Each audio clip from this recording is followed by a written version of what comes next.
Eskwela, bantay sa tindahan, uwi ng bahay. Ganyan lang daw ang routine araw-araw ng 16 anyos na si Justin Ong. Kwento ng kanyang mga ate, talagang bihirang umalis ng bahay ang kapatid. Pero gabi ng November 26, inaya si Justin ang kanyang barkada na pumunta sa isang birthdayan. May nagsundo po sa kanya, parang in-invite po kasi siya ng friends niya na makiki-birthday po sa kanyang kaibigan. Pinagbigyan lang po ng kapatid ko, 27 po ng madaling araw, yung ihahatid na po siya pa uwi, bigla na lang po silang pinagtripan sa daan. Pinagbabato po sila ng bote.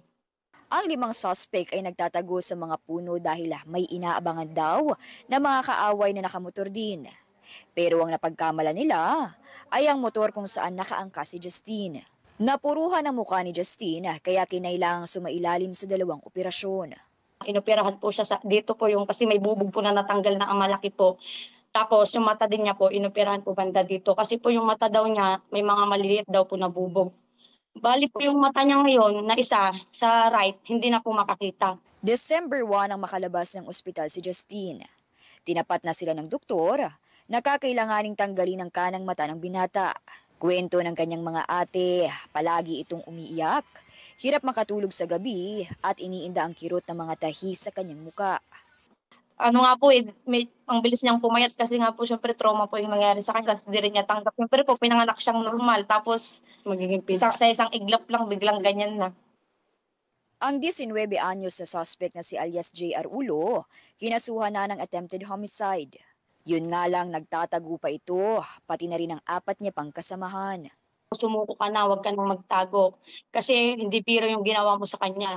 Sinira mo yung buhay ng kapatid ko. At pati po yung mga kasamahan niya. Sana po kung sino kayo na gumawa sa kanya, makonsensya sana kayo. Ang pamilya ni Justine nanghihingi ng tulong para sa kanyang operasyon. Hindi rin po kasi biro yung magagastos sa kapatid ko sa operasyon niya. Bahala na po ang Panginoon na magsukli po sa inyo sa kabutihan po ninyo. Mobile Journal Yeda Pascual po, hatid ang muka ng balita. Ito raw ang 500 pisong papel na natanggap ng isang customer bilang sukle nang may bilhin siya sa isang kainan. Pero nang ibabayad niya na ito sa isa pang fast food, dito niya na lamang peke pala ito. Sa huli, pinalitan daw na nagsukli sa kanya ang pekeng 500 peso bill. Ang ganitong sitwasyon naranasan din ng professor na si Victor Torres. Pero ang fake money nanggaling pa raw sa winidro niya sa bangko. And when they checked the bill, no, I gave my driver around 3,000. No, 2,000 pesos of the bill, of the 500 peso bills were fake. No, sinabi nung clerk sa Bayad Center, it was fake daw. Nai-report niya na ito sa Bangko Sentral ng Pilipinas at kinuha raw ang pekeng pera para maging ebidensya.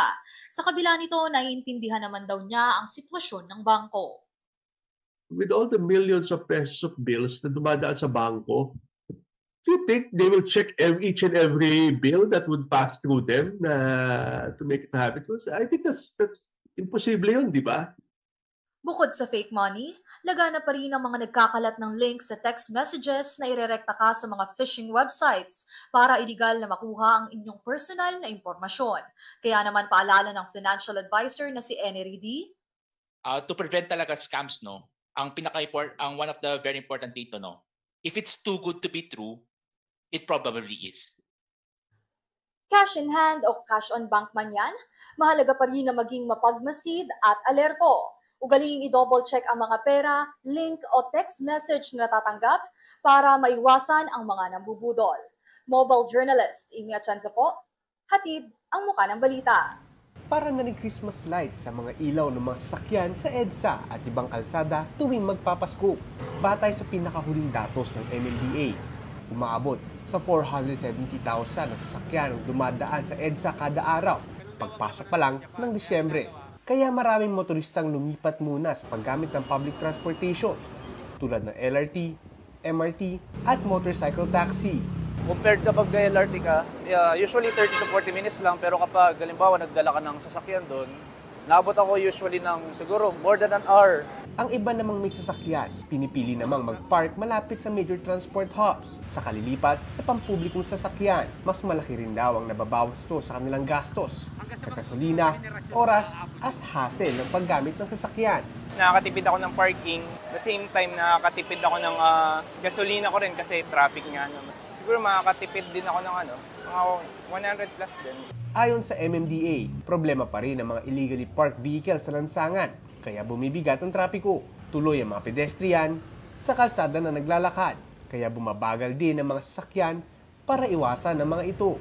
May nakita rin pagtaas ng naitalang aksidente kasabay ng holiday rush. Human error that is caused by yung mga ilang mga porsyento yung pag-inom po ng mga alcoholic beverages o yung mga drunk driving issues po natin. That's why isa po yan, no? Especially during the Christmas season, na talagang dumadagdag po sa mga aksidente sa ating mga major thoroughfares. Paalala ng MMDA, kung hindi naman maiwasan ang pagdadala ng sasakyan, ay i-check kung nasa maayos itong kondisyon para iwas aberya sa biyahe. Siguraduhin rin po na yung mga sasakyan nyo ay roadworthy kasi nakakadagdag rin ho sa traffic yung mga nasisirang sasakyan at bigla na lang titigil sa mga kalsada natin. Hindi na nga raw bago ang matinding trapiko lalo kapag holiday season. Kaya bukod sa disiplina, magbaon din ang mahabang pasensya sa inyong biyahe. Mobile Journal, Ivan Taringki po hatid ang mukha ng balita.